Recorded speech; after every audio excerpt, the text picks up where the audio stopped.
So I do something very unusual. I bet on sports for a living.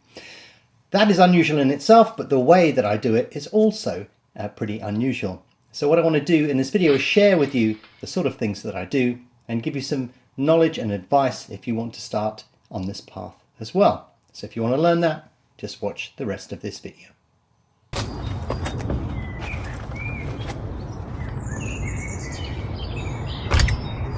Corner here, number one for Connor Planeth and Sean Curran. So the first thing to note is that I only bet on betting exchanges, and there's a clear reason for that. The problem with traditional betting is when you bet against a bookmaker or sportsbook, you may find yourself limited, banned. You won't be able to win over the longer term one way or another. But on a betting exchange, you're basically betting against other people. And if you're better than them, then you will win money. There's no cap on how much money you can win, and it's basically you against somebody else. So that's a much better way of betting. However, there's also another significant benefit.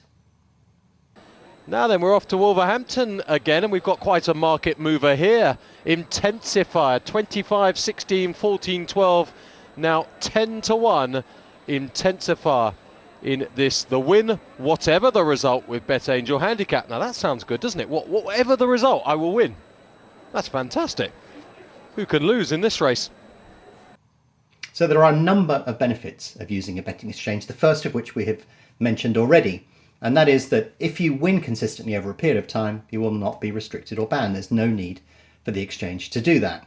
But you can also do clever things. If you're looking at a market and you think, well, I'm not willing to place a bet at those odds, you can simply ask for them. You can put an offer into the market and wait for somebody else to take it. But the cleverest thing that you can do on a betting exchange is that you can actually trade a sports market the same way that you would trade a financial market. And that gives you the ability to profit regardless of who goes on to win, and very often before the event has actually even started. So let's explore exactly how you would do that. Good morning, Henry. Good morning, Peter. Have you been listening to Peter? I have, yes, I have. I have been listening to him. But, Peter, it's Grand National Day. It's a fun day, Peter. You should be on any day by National Day. Henry, why have you got the expert on Grand National Day? Have him on next week. Have him on the following week. I'll come in with you in the studio and we'll have a chat. But we don't want him here today. It's Grand National Day. We don't want clever people, Henry. We want the mugs that are like what we are. So you're probably familiar with the Grand National. I mean, it's one of the most famous horse races in the world, but it's also one of the hardest to get a winning bet on, simply because there are 40 runners running for 4 million hours over 4 billion fences, and it makes it a bit of a lottery, so picking a winner is incredibly hard. But what you can see behind me here is my result from the Grand National. This amount is fully hedged, so this basically means that I've bet on the Grand National and I've won before the Grand National has even started. I can sit back and enjoy the race. And what I've done here is I've basically backed, I've laid, I've traded, I've done all sorts of things. And then when I've finished doing all of that, I've basically spread that profit across the entire field. But a lot of these terms are probably new to you. You don't fully understand exactly what I'm going on about or how I managed to achieve this amazing result. So let's look a little bit deeper at how that was achieved. So when you bet on a betting exchange, there are two options available to you. You can back something or you can lay something. When we place a back bet, we are betting on something to win. And when we place a lay bet, we are betting on something to lose. And both those options are available for you on the exchange. A back bet is very similar to traditional betting that you would have done. If you go to a race course and you want to place a bet with a bookmaker, you basically go up and you back something. You will say, I will have this amount of money on this particular selection. And what the bookmaker will do is they will actually lay that bet to you. So basically a back and a lay bet are two sides of the same coin. It just depends which side of that bet you are actually on. But in order to understand how we would do that on the exchange, let's place a back and a lay bet. So if we look at a betting exchange market, we can illustrate some of the stuff that I've pointed out already. And we're looking here at a horse race, and the only reason that I use horse racing is because there are so many of them. It's an easy market to illustrate the point, but of course you can do this on any sport that you like. But if we go into this horse race and we actually make a selection within this horse race, I'm going to back a horse here at odds of 6.6 with £100. And that will mean that if I lose on this particular race, if this horse does not go on to win, then I will lose £100. However, if the horse does go on to win, then I will win £560. So now what I'm going to do is I'm going to go in and do the opposite. I'm going to place a lay bet instead. So we have to cancel that back bet, and I'm going to go in and lay £100 at 6.8. And what will happen here is if this horse goes on to lose, we will win the £100 that the backer has actually put down.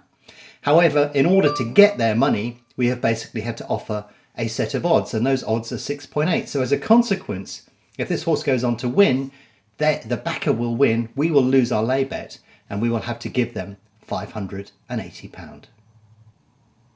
So this is where things get really interesting on a betting exchange, because you can actually back and lay the same selection in a market. And you're sort of thinking, well, hold on a second, why would you back something to win and lay something to lose? That doesn't really make any sense whatsoever.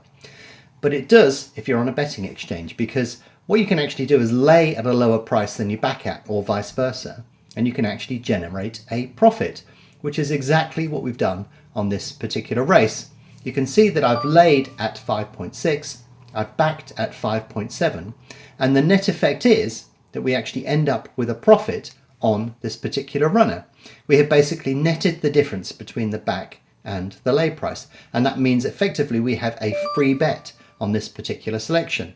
If any of the other horses go on to win, we will basically lose nothing, but if our horse goes on to win, we will win this £10 free bet. So this is where things get really clever, because we have that free bet on this particular selection, but if we actually hedge our position, then what we can do is we can win whatever the result before the race has even started. We basically spread that profit across all of the selections within the market.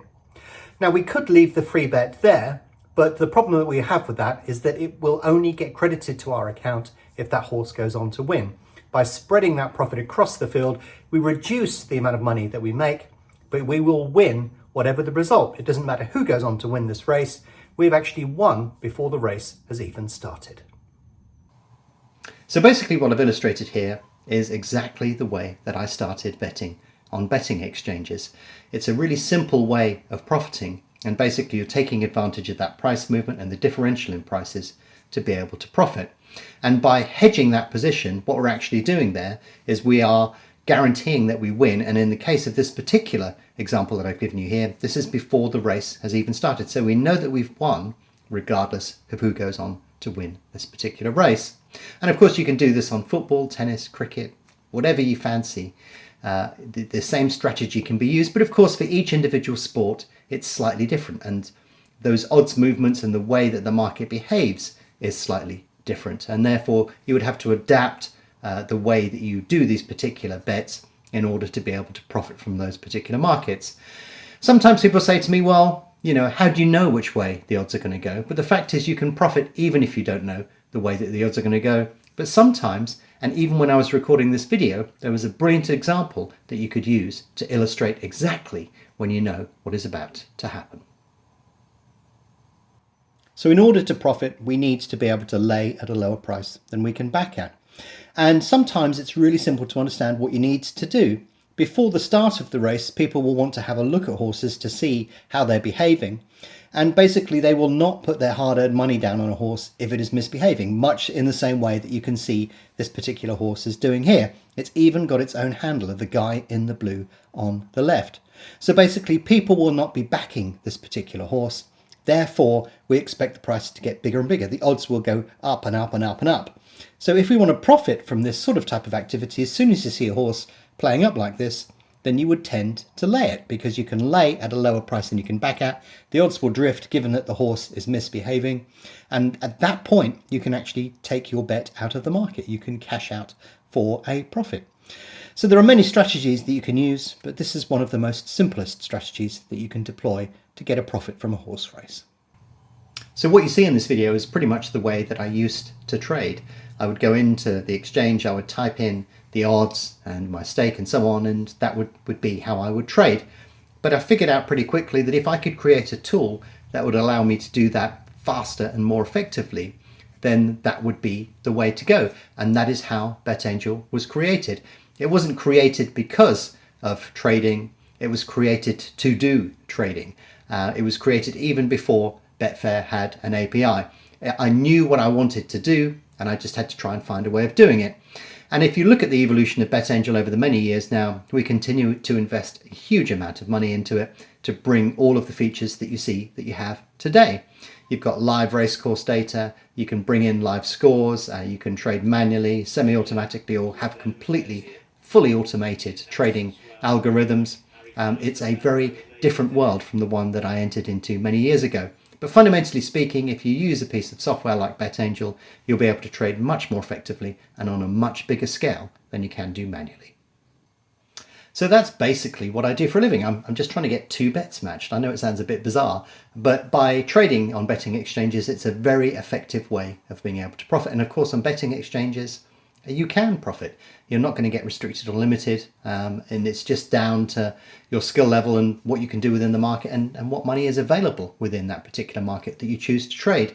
You can trade many different types of sports, but do realize that you can't just rock up and start printing money instantly. You're going to have to go through those learning curves, and like any skill, the harder you work at it, the better you will become, but everything takes a little bit of time, and in fact you may be unsuccessful when you first start trading. But the reason for doing this video and all of the other stuff that I do is that it is a much better way of profiting from your knowledge of sport. When you bet with a traditional bookmaker, there are a number of issues that you have with that.